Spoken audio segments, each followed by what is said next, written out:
Oh my gosh. Yeah, Oh my oh gosh. goodness me.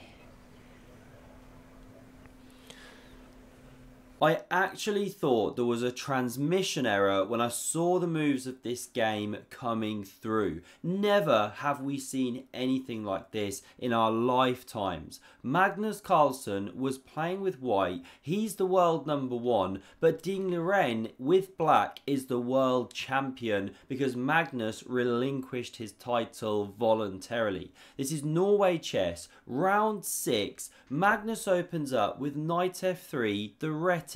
It's a classical time control over the board, and Ding goes d5 in response. And the opening we get here says a lot because Magnus fianchettos his bishop. He gives Ding the entire centre, still doesn't fight for it until now with pawn to c4. Guessing that Ding will go d4, playing a line he's done before because this is what Magnus has got in mind.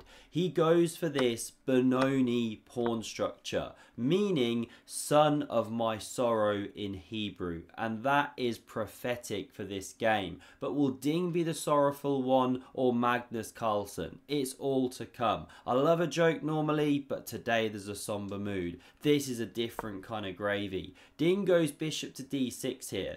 Magnus goes knight bd2, looking to dominate e4 and the light squared complex in general. Ding castles and now knight g5, dominating that square. Now Ding tucks the bishop back. Why didn't he just put it there on the very first move, you might ask? Well, presumably if Magnus played in a different manner, then he wouldn't retreat the bishop. But with Magnus headed for e4 with a pony, he gets the bishop out of dodge, and Magnus now gets super aggressive with pawn to f4. It weakens e3, but this knight can't yet hop in, take advantage. It's covered. So rook b8 played by Ding. Very nice square, coming off the long diagonal, looking for b5 here. Magnus carries on some steady development and now queen c7. Take care of the knight before you push the pawn. Magnus, how does he continue? g4 for the score, really setting out his intentions early in this game.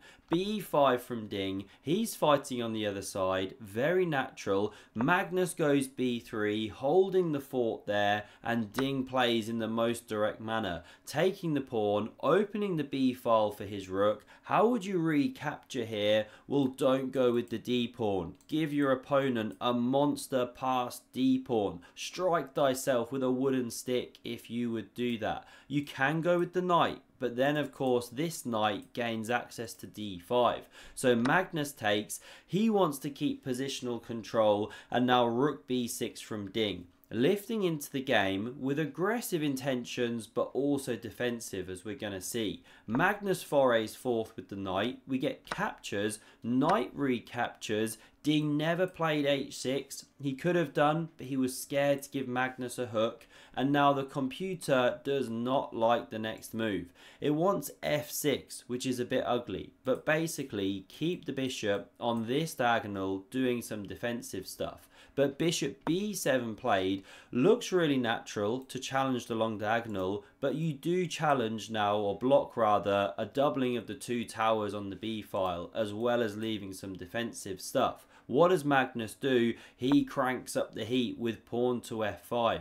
Ding captures, pawn takes back, and knight to e5, making use of Magnus's last pawn push and opening the rook to do some defensive duties. Bishop f4 from Magnus, pin and win as they say. So pawn f6 played, securing the knight on e5. Ding really going for this dark square defensive blockade, and that is very highlighted by the next couple moves because Magnus brings the second cannon to the centre. The Silicon Overlord likes bishop b4 here, doing a little tickle on the rook, but Ding plays a move, very committal, setting out his stall. Bishop takes on e4, voluntarily giving up his bishop pair. Normally these top guys love to hold on to them, right? Why is he doing this? Well, this is his follow-up point. Now the bishop finds a nice home. No knight here to chop it off. Ding wants the blockade. So king h1 from Magnus. He didn't touch the pawn, or else bishop c5 came and you're getting kebabbed.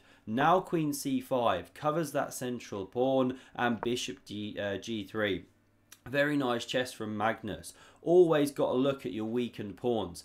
How can my opponent attack them? That's why Ding goes rook d8. Now if Magnus carries on with bishop to f2, intensifying the pressure, well, this one can move somewhere and then you save the pawn. So queen e2 from Magnus. He opens up the line for the bishop. Knight d7 from Ding. Why is he backpedaling? Well, it's a classic tactic. If your opponent's got the bishop pair, then look to trade one of them off. They work very powerfully together, these old clergymen. But Magnus having none of it, he drops back there. Not so fast, Mr. Ding. And now queen e5 looks really scary. Threaten mate, and if Magnus takes the queens off, very nice. You're getting a real good blockade. But it's not good, because Magnus can go queen h5. He can also flick in the check first, but he gets the queen out of the way, defends the mate, opens the rook. So that's why Ding goes bishop to e5 here, setting up the blockade he was looking for. Magnus checks, the king sidesteps, and now rook g1, the preferred move of Stockfish here, but Magnus goes queen h5, bringing that queen into the danger zone. So Ding slides all the way back to cover his king somewhat. Magnus goes rook e4, aggressive ideas on the horizon, and now this is the moment. We honestly get the most shocking move by a reigning world champion of this entire century. Maybe ever, I don't know. This really is absolutely incredible to me. Ding Liren, with 35 minutes on the clock, spends 3 minutes and plays the move rook to b2. Stockfish has this absolute hernia. It's now checkmate in 2 moves. This is the most basic puzzle rush, even to lower rated players, right? Not a reigning world champion. Magnus, incredulous, just takes the pawn, and Ding proffers his hand after about 2 seconds, realizing what's going on. If king captures, this is a checkmate, because the pawn and the bishop cut in that king. You can see it on Magnus's face. He cannot believe it. And it's like you feel bad. Oh my gosh. Yeah. Oh my gosh. Goodness me.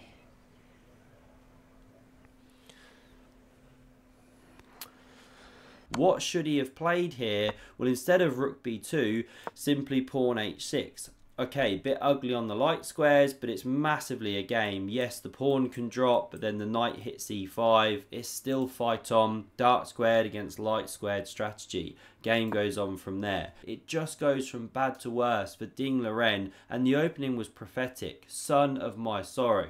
Ding is in our thoughts right now, the sorrow of him at the chessboard right now, and away from the chessboard it looks like. Please do let me know your thoughts down below. Smash that subscribe button if you love these games of the day, and for another incredible game by Magnus Carlsen in this tournament, check out the video on screen.